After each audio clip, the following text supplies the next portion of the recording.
الحمد لله وحده والصلاة والسلام على من لا نبي بعده أما بعد قال الله عز وجل أعوذ بالله من الشيطان الرجيم بسم الله الرحمن الرحيم والذين آمنوا أشد حبا لله سبحان ربك رب العزة عما يصفون وسلام على المرسلين والحمد لله رب العالمين اللهم صل على سيدنا محمد وعلى آل سيدنا محمد وبارك وسلم اللهم صل على سيدنا محمد وعلى آل سيدنا محمد وبارك وسلم اللهم صل على سيدنا محمد وعلى آل سيدنا محمد وبارك وسلم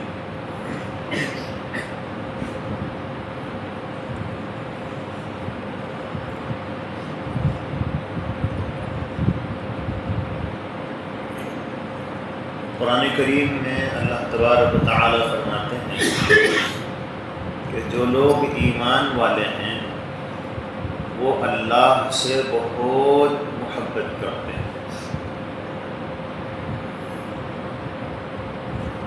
اللہ تعالیٰ کی محبت کے 3 درجے ہیں۔ پہلا درجہ اللہ اور اس کے رسول پر ایمان لانا ہے اور کفر اور شرک سے توبہ کر لینا ہے کہ میں اللہ کے علاوہ کسی کو معبود نہیں مانتا۔ یہ بھی اللہ کی محبت کا ایک درجہ ہے کہ آدمی غیر اللہ کا انکار کرے اور اللہ ہی کا اقرار کہ جو ہیں اللہ ہیں۔ یہ درجہ ہر مسلمان کو حاصل ہے۔ ہر مسلمان اللہ سے محبت رکھتا ہے۔ دوسرا درجہ یہ ہے کہ آدمی محبت میں اور آگے بڑھے اور اللہ کی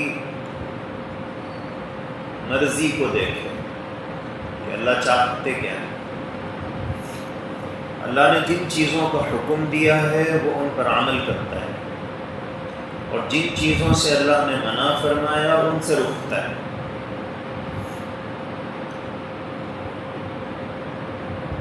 یہ درجہ درمیانی درجہ ہے اور درمیانی درجے کے جو مومن ہیں ان کو یہ حاصل ہے۔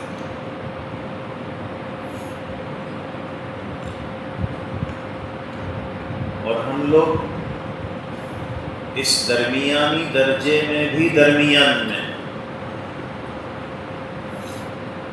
یہ درمیانی درجہ ہمیں مکمل حاصل نہیں ہے کہ کچھ چیزوں پر تو عمل کرتے ہیں، کچھ پہ نہیں ہو پاتا ہے، کچھ چیزوں سے رکتے ہیں، کچھ چیزوں سے نہیں رک سکتے ہیں۔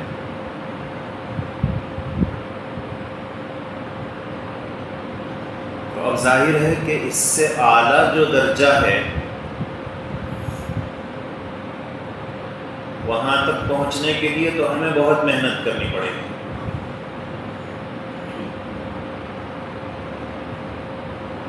تیسرا درجہ یہ ہے کہ بندہ اللہ کا عاشق بن جائے۔ جب میں آ کر ادھر ادھر دیکھا تو ہی نظر آیا جدھر دیکھا، گلستان میں جا کر ہر ایک گل کو دیکھا، جدھر دیکھتا ہوں ادھر تو ہی تو ہے۔ کہ بندے کو اللہ کے علاوہ کچھ نظر ہی نہ آئے۔ شیطان جو تھا وہ عابد تھا،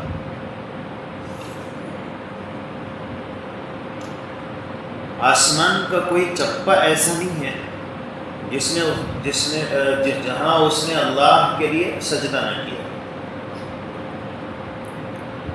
اور عالم بھی تھا. فرشتوں میں شیطان کو طاؤوس الملائکہ کہا جاتا تھا. طاؤوس کہتے ہیں مور کو، طاؤوس الملائکہ.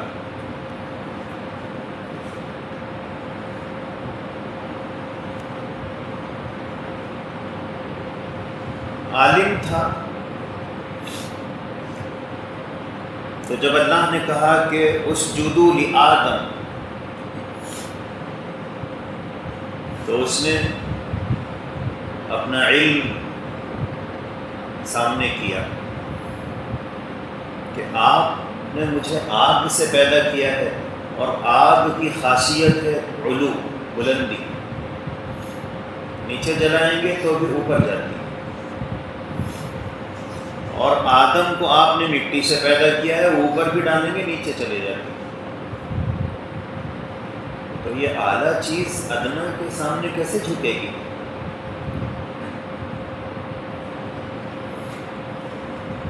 اور عارف بھی تھا. عارف کہتے ہیں اللہ کی پہچان جس کو. جب اللہ تعالیٰ نے کہا فخرج انک من الصاغرین، کہ یہاں سے نکل جا ذلیل و خوار ہو کر، تو جب اللہ نے اس کو اپنے دربار سے نکال دیا، وہ دیکھ رہا ہے کہ اللہ سخت غصے میں ہے، مگر اس کو یہ پتا تھا، وہ پہچانتا تھا کہ اللہ تعالیٰ کی جتنی صفات ہیں ہر وقت اللہ تعالیٰ ان تمام صفات کے ساتھ ہوتے ہیں. ایسا نہیں ہے جیسے انسان ہے کہ غصے میں ہے تو اس وقت خوشی میں نہیں رہتے ہیں، اور خوشی میں ہے تو اس وقت غصہ نہیں رہتا ہے. لیکن شیطان جانتا تھا کہ اللہ تعالیٰ سخت غصے میں ہے تو اسی وقت بے انتہا رحیم بھی ہے. اللہ کی صفات الگ نہیں ہوتی، اسی وقت وہ دعاؤں کے قبول کرنے والے بھی ہیں. اس لیے اللہ نے تو کہا کہ فخرج، اور اس نے کہا کہ رب انظرنی الی یوم یبعثون، کہ اللہ مجھے قیامت تک کی مہلت دیجیے، عمر دیجیے. اس کو معلوم تھا کہ اللہ دعائیں بھی قبول کرتے ہیں. ایسا نہیں ہے کہ غصے کا اظہار ہو رہا ہے تو دعا قبول نہیں کریں گے. تو اللہ کی پہچان بھی اس کو حاصل ہے. تو تین عین اس میں موجود تھے، عابد بھی تھا، عالم بھی تھا، عارف بھی تھا. چوتھی چیز اس میں نہیں تھی، وہ اللہ کا عاشق نہیں تھا. کہ محبت ہوتی ہے تو یہ کیوں اور وہ کیوں کا سوال نہیں ہوتا ہے.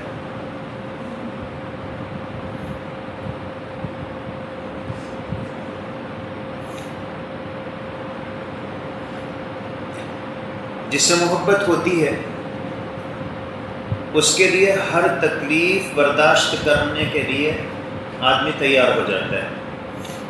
چنانچہ ماں باپ کو اولاد سے محبت ہوتی ہے تو وہ راتوں کی نیند قربان کر دیتے ہیں. ہمیں اللہ سے محبت ہے اور ہم اللہ کے لیے اپنی نیند کو قربان بھی کرنا نہیں چاہتے. اس کا مطلب یہ ہوا کہ ہمیں محبت کا وہ درجہ حاصل نہیں ہے جو صحابہ کرام کو اور امت کے نیک لوگوں کو حاصل ہے. حضرت مفتی محمد شفیع صاحب رحمۃ اللہ علیہ نے محبت الہی اپنے اندر پیدا کرنے کے چند نسخے بیان کیے. وہ فرماتے ہیں کہ اللہ کی محبت دل میں آئے تو اس کے لیے پہلی چیز یہ ضروری ہے کہ غیر اللہ کی محبت کو دل سے نکالا جائے۔ دل وہ کسی ایک سے ہی محبت کرتا ہے، تو غیر اللہ کی محبت ہے تو اللہ کی محبت اس میں نہیں آ سکتی۔ تو پہلی چیز یہ ہے کہ غیر اللہ کی محبت سے اپنے دل کو خالی کریں۔ اللہ کے نبی صلی اللہ علیہ وسلم نے غیر اللہ کی محبت اپنے دل سے اتنی ختم کر دی تھی، حضرت عائشہ صدیقہ رضی اللہ عنہا فرماتی ہیں کہ حضور گھر کے کام کاج میں ہوتے، لیکن جیسے ہی اذان ہوتی تو حضور گھر سے ایسے نکل جاتے کأن لم یعرفونا، کہ ہمیں پہچانتے ہی نہیں، بس اللہ کا منادی اس نے آواز دے دی ہے۔ اللہ کے نبی صلی اللہ علیہ وسلم فرماتے ہیں کہ لو کنت متخذا خلیلا لاتخذت ابا بکر خلیلا۔ خلیل کہتے ہیں جس کی محبت دل میں غالب ہو اور کسی کی محبت کی گنجائش نہ ہو، تو جس کی اتنی محبت دل میں ہوتی ہے تو اس کو کہتے ہیں خلیل۔ حضرت ابراہیم علیہ السلام کیا تھے؟ خلیل اللہ تھے۔ تو حضور فرماتے ہیں کہ لو کنت متخذا خلیلا، اگر میں کسی کو خلیل بناتا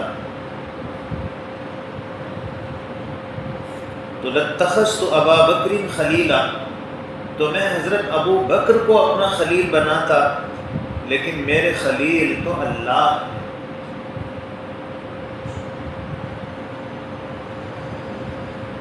صحابہ کرام کو اللہ سے اتنی محبت تھی، حضرت ابو طلحہ انصاری ان کے باغات تھے، ایک مرتبہ اپنے باغ میں وہ نماز پڑھ رہے تھے، مطلب اس کا یہ ہے کہ وہ اللہ سے راز و نیاز میں لگے ہوئے تھے، درخت کافی گنجان تھے، باغ انتہائی قیمتی تھا، تو کوئی پرندہ درختوں میں اٹک گیا، وہ نکل نہیں پا رہا تھا، پھڑپھڑا رہا تھا، اور یہ نماز پڑھ رہے تھے، تو ان کی توجہ بڑھ گئی۔ جیسے ہی نماز سے فارغ ہوئے تو اس قیمتی باغ کو اللہ کے لیے وقف کر دیا کہ اس باغ سے اللہ کے کی محبت والی جو میں عبادت انجام دے رہا تھا اس میں ڈسٹرب ہو گیا، ایسا باغ میں نہیں رکھا۔ تو اللہ سے اتنی محبت۔ امام بخاری کے ایک استاذ ہیں، ان کا نام ہے شیخ حداد۔ حداد کہتے ہیں لوہار کو، لوہار تھے، کام کرتے، ہتھوڑا ہاتھ میں ہے اور لوہے کو کوٹ رہے ہیں، پیٹ رہے ہیں۔ جیسے ہی اذان ہوتی تو یہ ہتھوڑا اگر اٹھائے ہوئے ہوتے اور اذان شروع ہوتی تو پھر اس کو مارتے نہیں تھے، پیچھے ہی چھوڑ دیتے، ہو گیا اب اللہ کے گھر جانا۔ اور ہم لوگ ابھی تو اذان ہو رہی ہے، ابھی 10 منٹ باقی ہے، یہ کام پورا کر دے کے جاتا ہوں۔ ہماری محبت کا لیول یہ ہے۔ حضرت مفتی محمد شفیع صاحب رحمۃ اللہ علیہ وہ لکھنے میں مصروف ہوتے، جیسے ہی اذان سنتے قلم روک دیتے بس۔ حضرت مفتی صاحب کے اشعار ہیں، تیرے دیکھنے کی جو آس ہے یہی زندگی کی اساس ہے۔ اساس کہتے ہیں بنیاد و جڑ کو، کہ میری زندگی کا مقصد بس آپ کے دیدار کی آس ہے، امید۔ میں ہزار تجھ سے بعید ہوں، یہ عجب کہ تو میرے پاس ہے۔ بہت دور ہوں میں آپ سے، لیکن آپ کے بہت قریب بھی ہیں۔ تیری ذات پاک ہے لا زوال، تیری لب صفات ہیں بے مثال۔ تو بیرون وہم و خیال ہے کہ اللہ تعالیٰ وہم و خیال میں بھی نہیں آ سکتے ہیں، تو ورائے عقل و قیاس ہے۔ کسی انجمن میں قرار دل، نہ کسی چمن میں بہار دل۔ کہتے ہیں کہ کہیں دل ہی نہیں لگتا ہے، نہ کہوں کس سے حالت زار دل، کہ یہ ہر جگہ میں اداس ہے۔ دنیا کی کسی بھی چیز میں دل نہیں لگتا ہے۔ تیرا کچھ پتہ بھی جو پا گیا، وہ تمام جہاں پہ چھا گیا۔ اللہ کہ جو تھوڑا سا بھی قریب ہو گیا تو ساری دنیا کے اوپر وہ چھا جاتا ہے۔ نہ اب کسی سے امید ہے، نہ کسی سے خوف و ہراس ہے۔ تو پہلی چیز،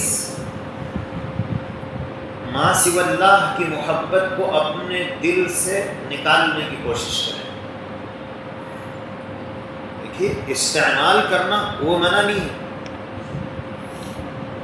محبت نہیں ہونی چاہیے۔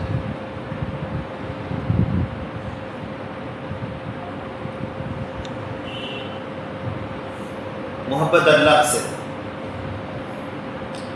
اور دوسرا طریقہ یہ ہے کہ اللہ کی پہچان پیدا کی جائے۔ آدمی محبت کرتا ہے، اس کے چار اسباب رہتے ہیں۔ ہم کسی سے بھی محبت کرتے ہیں تو اس کی چار وجوہات ہوتی ہیں۔ نمبر ایک، حسن و جمال، یہ خوبصورت چیزوں سے آدمی کو محبت ہوتی ہے۔ ساری دنیا کی خوبصورتی یہ اللہ کی عطا کی ہوئی ہے، اور اللہ کی خوبصورتی کا عکس ہے، تو پھر اللہ کی خوبصورتی کا کیا حال ہوگا؟ حضرت یوسف علیہ السلام کو اللہ نے اتنا خوبصورت بنایا تھا کہ زلیخا کی سہیلیوں نے جب دیکھا تو قرآن نے ان کے الفاظ نقل کیے ہیں کہ ما ھذا بشرا ان ھذا الا ملک کریم۔ جیسے ہی حضرت یوسف علیہ السلام کو انہوں نے دیکھا تو کہا کہ یہ انسان نہیں، یہ انسان ہو ہی نہیں سکتے، یہ تو کوئی فرشتہ ہے۔ تو اندازہ لگا سکتے ہیں کہ حضرت یوسف علیہ السلام کتنے خوبصورت تھے، اور حضرت یوسف علیہ السلام کے حسن میں وہ اتنی گم ہو گئی تھی کہ ان کے ہاتھ میں پھل تھا، وہ کاٹ رہی تھی، اور جب خیال کے زمانے میں کوئی کام آدمی کرتا ہے تو بے خیالی میں وہ کام خود بخود ہوتا رہتا ہے۔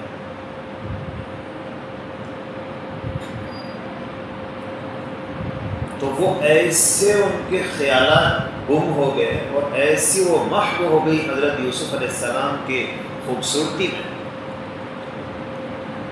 کہ ان کو اندازہ ہی نہیں ہوا کہ ہاتھ چل رہا ہے، پھل کٹ گیا، ہاتھ کٹا۔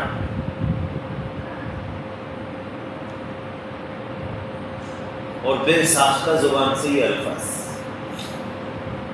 تو حضرت یوسف علیہ السلام کو اللہ نے اتنا حسن دیا، تو اللہ کے حسن کا کیا حال ہوگا؟ اس لیے کسی نے کہا ہے کہ داستان حسن جب پھیلی تو لامحدود تھی۔ حسن کی جو داستان ہے وہ پھیلی تو وہ ان لمیٹڈ ہے، اور جب سمٹی تو تیرا نام ہو کر رہ گئی۔ دوسری چیز، آدمی جو محبت کرتا ہے، کسی میں کوئی فضل و کمال اگر ہو، کوئی بہت زبردست صلاحیتوں کے مالک ہیں تو لوگ محبت کرتے ہیں، بہت علم والے ہیں تو لوگ ان سے محبت کرتے ہیں۔ اب ظاہر ہے کہ اللہ تعالیٰ کے فضل و کمال کا، اللہ کی کمالات کی تو کوئی انتہا ہی نہیں۔ اور تیسری چیز، ملک و مال، کہ جس کے پاس حکومت و اقتدار ہوتی ہے، مال و دولت کے انبار ہوتے ہیں تو لوگ ان سے محبت کرتے ہیں۔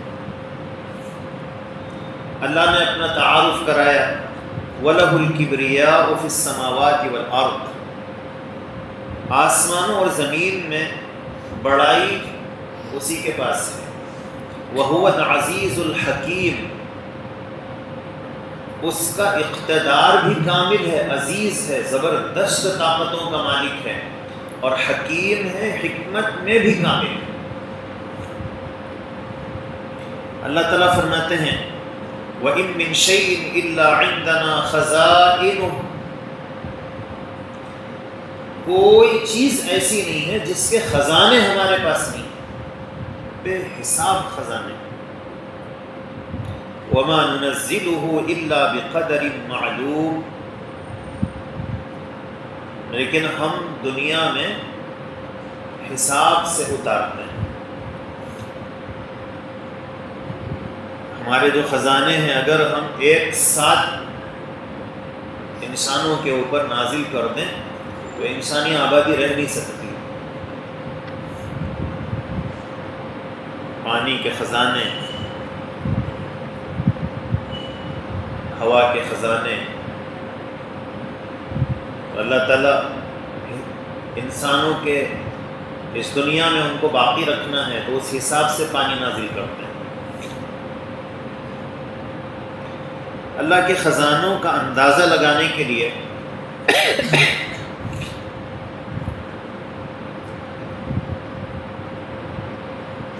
اس واقعے کو بھی سمجھیں کہ حضرت سلیمان علیہ السلام کی دعوت، کہ حضرت سلیمان نے کہا تھا کہ اللہ ایک مرتبہ میں آپ کی اس وقت دنیا میں جتنی مخلوقات ہیں ان کی دعوت کرنا چاہتا ہوں۔ تو حضرت اللہ تعالیٰ نے فرمایا کہ سلیمان نہیں کر سکتے۔ نے کہا اللہ موقع تو دیجیے۔ تو اللہ تعالیٰ نے کہا ٹھیک ہے۔ پکانے والے انسان نہیں تھے، جنات پکانے والے، اس لیے کہ انسان تو اسی دیر میں پکا سکتا ہے جو بڑی مشکل سے 500-600 لوگوں کی ہوتی ہے۔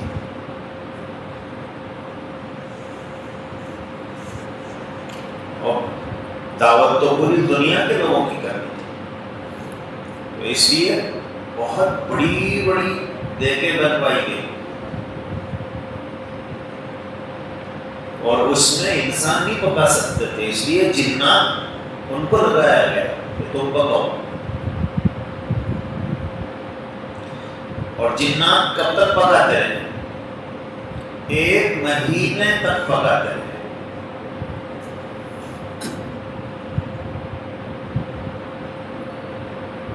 اور ہوا بھی حضرت سلیمان علیہ السلام کے تابع تھی، تو ہوا سے کہا کہ ٹیمپریچر مینٹین کرو،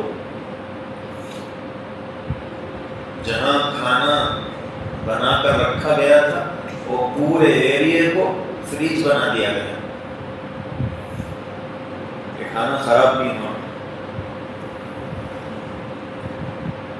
1 مہینے کے بعد اللہ تعالیٰ نے پوچھا کہ سلیمان سمندری مخلوقات سے شروع کریں گے یا خشکی؟ تو حضرت سلیمان علیہ السلام نے کہا کہ سمندری مخلوقات سے شروع کریں گے۔ تو ایک مچھلی باہر نکلی اور ساری دنیا کے لیے جو کھانا بنایا گیا تھا بس اس نے آنن فانن اسے چٹ کر دیا. کھانا جو شروع کیا ختم. اور کھانے کے بعد اس نے کہا کہ سلیمان آپ نے تو خوب دعوت کی, آج تو میں بھوکی رہ گئی. اللہ تعالیٰ روزانہ ایسے 3 لقمے مجھے کھلاتے تھے. تو حضرت سلیمان علیہ السلام فوراً سجدے میں گر گئے کہ اللہ آپ کے خزانوں کی کوئی انتہا نہیں. حضرت حسن بصری فرماتے ہیں کہ جو اللہ کو حقیقی معنوں میں پہچان لے گا وہ لازماً محبت کرے گا. ہمارے اندر جو محبت کی کمی ہے اس کی وجہ یہ ہے کہ ہم اللہ کو جیسا پہچاننا چاہیے پہچانتے نہیں, اور دنیا کو اگر کوئی حقیقت میں پہچان لے تو اس کی توجہ ہٹ جائے. تیسری چیز, اللہ کی محبت کو اپنے سینے میں بیدار کرنے کے لیے اللہ کا کثرت سے ذکر کرنا. جتنا اللہ کا ذکر کریں گے اللہ کی محبت اتنی ہی بڑھتی چلی جائے گی. مولانا اشرف علی تھانوی رحمۃ اللہ علیہ نے کس کو کتنا ذکر کرنا چاہیے تو انہوں نے لکھا کہ جو مصروف عالم ہے خالی نہیں ہوتا, جو بہت زیادہ مصروف ہیں ایسے علماء کو صبح و شام کی تسبیحات, تلاوت, مناجات مقبول اور نوافل کے ساتھ روزانہ 12,000 سے 24,000 تک اللہ اللہ کا ذکر کرنا چاہیے.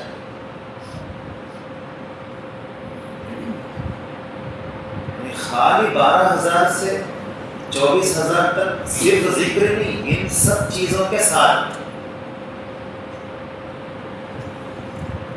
خواجہ عزیز الحسن مجذوب رحمۃ اللہ علیہ تھے تو وہ روزانہ 40,000 مرتبہ اللہ اللہ کا ذکر کرتے تھے. کتنی مرتبہ؟ اور ہمارے جیسے خالی بھی تھے, وہ ڈپٹی کلیکٹر تھے,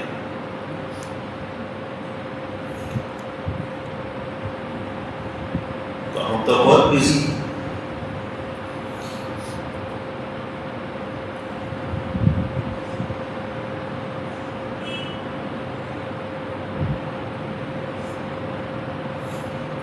کئی مرتبہ ایسا ہوتا ہے کہ ہم اللہ کا ذکر کرتے ہیں اور ہمارا دل نہیں لگتا ہے. دیکھیے, دل لگانا یہ ہمارے اختیار میں ہے اور دل کا لگنا یہ ہمارے اختیار میں ہے. دل لگانا ہمارے اختیار میں ہے اور دل کا لگنا وہ تو ہمارے اختیار میں ہے. تو اس لیے ہمیں تو دل لگانا ہے, چاہے وہ لگے یا نہ لگے. حافظ ابن حجر عسقلانی یہ بہت بڑے محدث گزرے ہیں. وہ بخاری شریف کی انہوں نے جو شرح لکھی ہے آج تک اس کا کوئی جواب نہیں. جب لکھتے تھے, کتاب لکھ رہے ہیں, تو اس زمانے میں برو قلم ہوتے تھے جس کو چھیلنا پڑتا تھا. تو جب وہ قلم لکھتے لکھتے موٹا ہو جاتا تو پھر اسے چھیلنے کی ضرورت پڑتی تھی. تو جتنی دیر چھیلنے میں لگتا تھا اتنی دیر وہ اللہ کا ذکر شروع کر دیتے تھے. یہ وقت ضائع نہیں ہونا چاہیے. تو آدمی اگر کرنا چاہے تو اس کے پاس تو ہے وقت. یہ الگ چیز ہے کہ ہم کرتے ہیں. اللہ کی محبت ہمارے سینوں میں وہ بیدار ہو تو اس کے لیے چوتھی چیز ہے اللہ ہی سے دعا کرنا کہ اللہ اپنی محبت میرے سینے میں پیدا فرما دیجیے. اور چوتھی چیز ہے جو اللہ سے محبت رکھتے ہیں ان کے ساتھ رہیں. اس لیے کہ چراغ سے چراغ جلتا ہے. اپنی موم بتی کے دھاگے کو اگر جلتی ہوئی موم بتی کے قریب لے جائیں گے تو یہ بھی جل اٹھے گی. چنانچہ کسی نے کہا ہے کہ ان سے ملنے کی ہے یہی ایک راہ، ملنے والوں سے راہ پیدا کر. قرآن کریم میں اللہ تعالیٰ نے فرمایا کہ یا ایھا الذین آمنوا، کہ اے ایمان والو، اتقوا اللہ، اللہ کا تقوی اپنے اندر پیدا کرو، اللہ سے ڈرو. وکونوا مع الصادقین، تمہاری زندگی میں تقوی آئے اس کا طریقہ یہ ہے کہ تم نیک لوگوں کے ساتھ رہو. نیک لوگوں کے ساتھ رہو. علامہ آلوسی رحمۃ اللہ علیہ مشہور مفسر ہیں.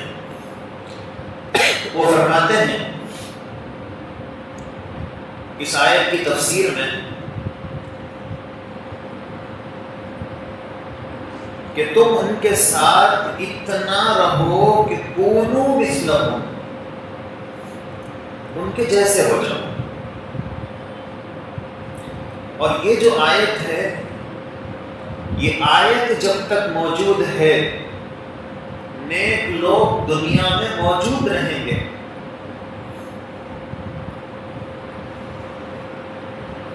اس لیے کہ اللہ کا حکم ہے نیک لوگوں کے ساتھ رہو، اور ہم تو دیکھتے ہیں کہ دنیا میں کوئی نیک ہی نہیں.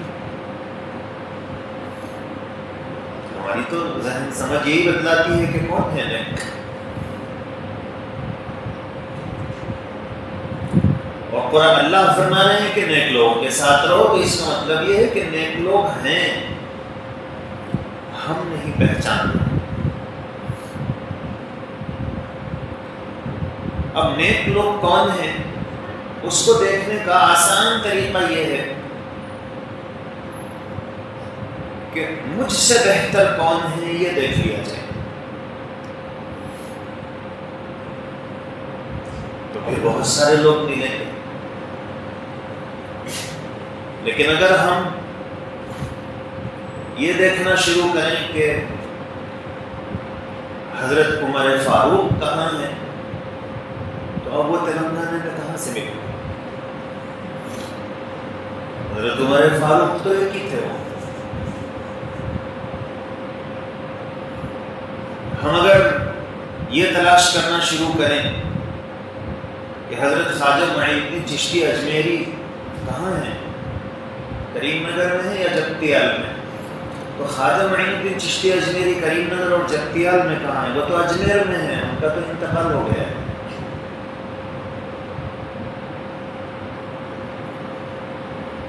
تو ہمارے پاس پیمانہ یہ ہے، ہمیں یہ دیکھنا ہے. ایک مرتبہ حضرت جنید بغدادی کے پاس ایک صاحب کئی دن رہے.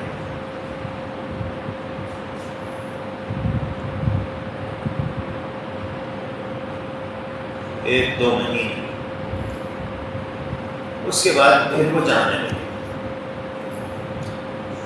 تو حضرت جنید بغدادی نے پوچھا کہ بھی آپ آئے کیوں تھے اور جا کیوں رہے؟ تو انہوں نے کہا کہ اصل میں نے یہ سنا تھا کہ آپ بہت بڑے بزرگ ہیں پاس رہا، 2 مہینے میں دیکھا کچھ بھی نہیں۔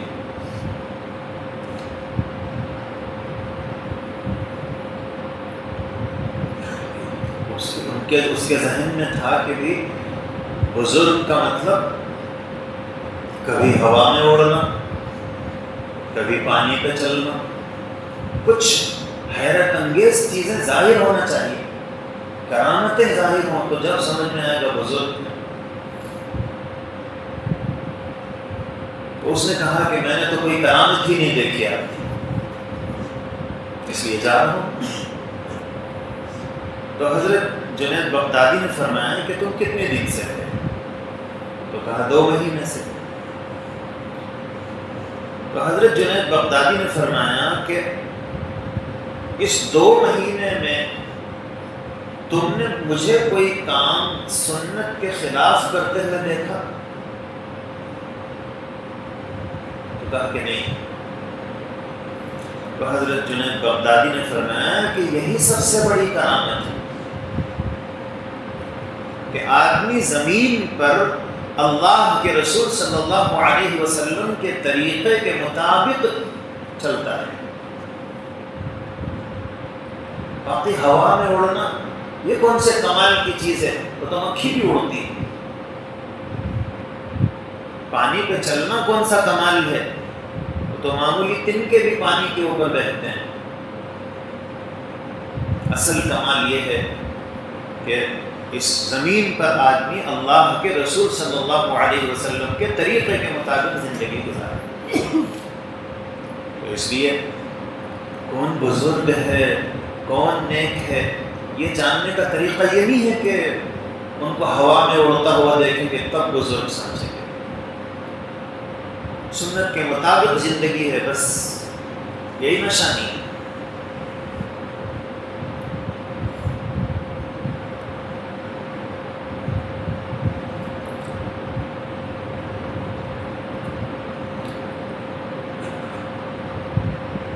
کسی نے کہا ہے کہ یا رب تیرے عشاق سے ہو میری ملاقات، قائم ہے جن کے فیض سے یہ ارض و سماوات۔ زمین و آسمان کا جو نظام قائم ہے یہ انہی کی برکت سے ہے۔ کیا مطلب؟ اللہ نے فرمایا کہ جب تک اللہ اللہ بولنے والے دنیا میں موجود رہیں گے قیامت نہیں آئے گی۔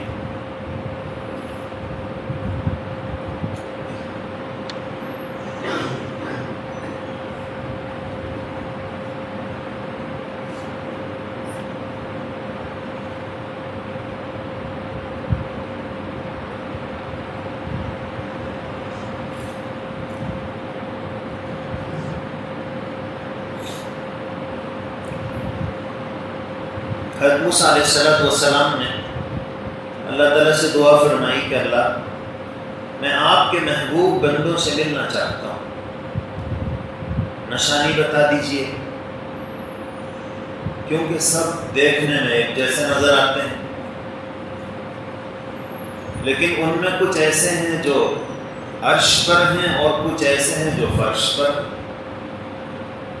تو اللہ نے فرمایا کہ موسیٰ میرے وہ بندے جن کے ہونٹ میرے ذکر سے اور میری یاد سے ہلتے ہوئے نظر آئیں، بس سمجھ لینا کہ مخلوق میں وہ میرے محبوب ہیں۔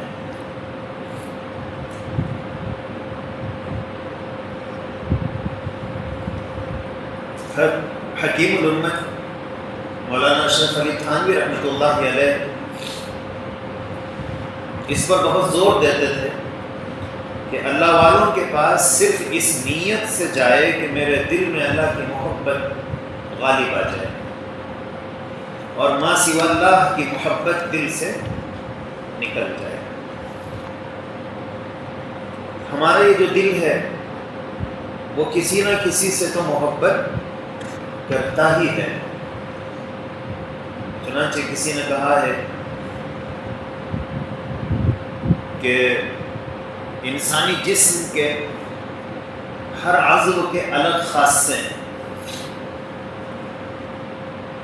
آنکھ اس کی صفت ہے دیکھنا، اور کان اس کی صفت ہے سننا، اور ناک وہ سونگھنے کا کام کرتی ہے، اور دل وہ محبت کرتا ہے۔ پتھر سے ہو، خدا سے ہو، یا پھر کسی سے ہو، آتا نہیں ہے چین محبت کیے بغیر۔ دل بہر محبت ہے، محبت ہی کرے گا، لاکھ اس کو بچا تو یہ کسی پر تو مرے گا۔ اس لیے یہ دل کسی نہ کسی سے تو محبت کرتا ہے، ہمیں چاہیے کہ ہم اس دل کو اللہ کی محبت سے آباد کریں۔ اللہ مجھے آپ کو اپنی محبت نصیب فرمائیں۔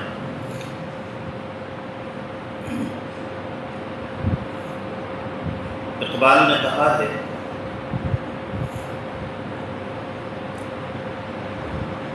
یا رب دل مسلم کو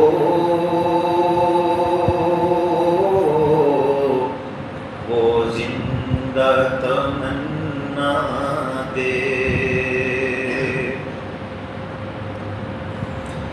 جو قلب کو گرم